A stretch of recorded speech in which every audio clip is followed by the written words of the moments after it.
For anything to be successful, and we are talking about the latest release of Raja Saab. हम बात कर रहे हैं प्रभास जी की लेटेस्ट जो रिलीज होने वाली राजा साहब जनवरी 9 2026। उसके क्या एस्ट्रोलॉजिकल कॉम्बिनेशन है with the caveat with my limited knowledge of astrology. इनका जो एस्ट्रोलॉजी में जो रिलीज होती है और उसको कोई भी प्लैनेट देता है, वो एक आपका सूर्य आपको देगा।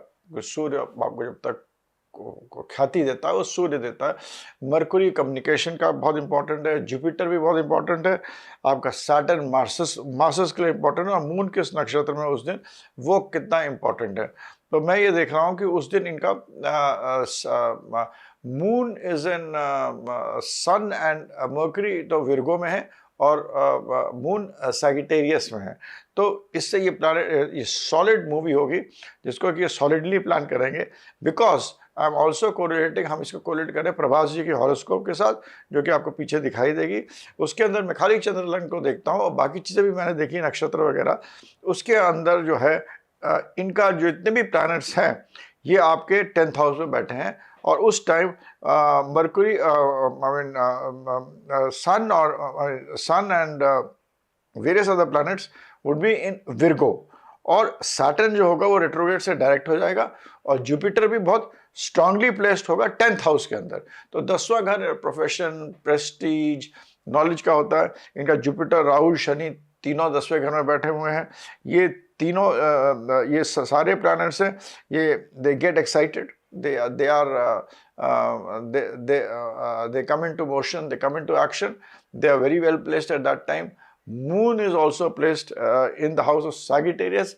Sagittarius आदमी को बोलता है कि कोई पिक्चर बनी है, इसमें बहुत नॉलेज बना है, इसके अंदर it's a knowledgeable, it's a very sensible movie. So what I feel is seeing the horoscope of Prabhas and the date was releasing, horoscope of Prabhas is at the back, and you would see the concentration from moon to 10th house. चंद्रमा बहुत important होता है, तो moon to 10th house चंद्रमा मतलब it's got lot of planets there.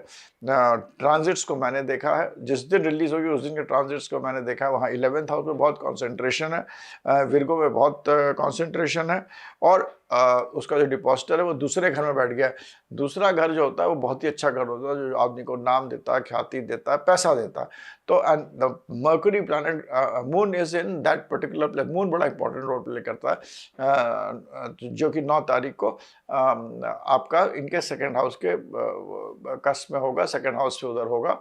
And this with this combination of analyzing sun on one hand, Mercury, Saturn on one hand, and Jupiter on the next level, and Saturn of course, and then looking at both the transit and the horoscope of Prabhas, दोनों चीज़ को देखते हुए मैं ये कह सकता हूँ ये मूवी बहुत सक्सेसफुल सुपर डुपर हिट होगी। इसमें पैसा भी आएगा, इसमें चर्चा बहुत होगी इस मूवी के बारे में। वो रिलीज होने के पहले इस मूवी में चर्चा, क्योंकि Mercury plays a very important role. बहुत चर्चा होगी, लोगों के एक्सपेक्टेशंस होंगे, बातें होगी, but the movie will be a very big success. It will do very well for sure. Thank you very much.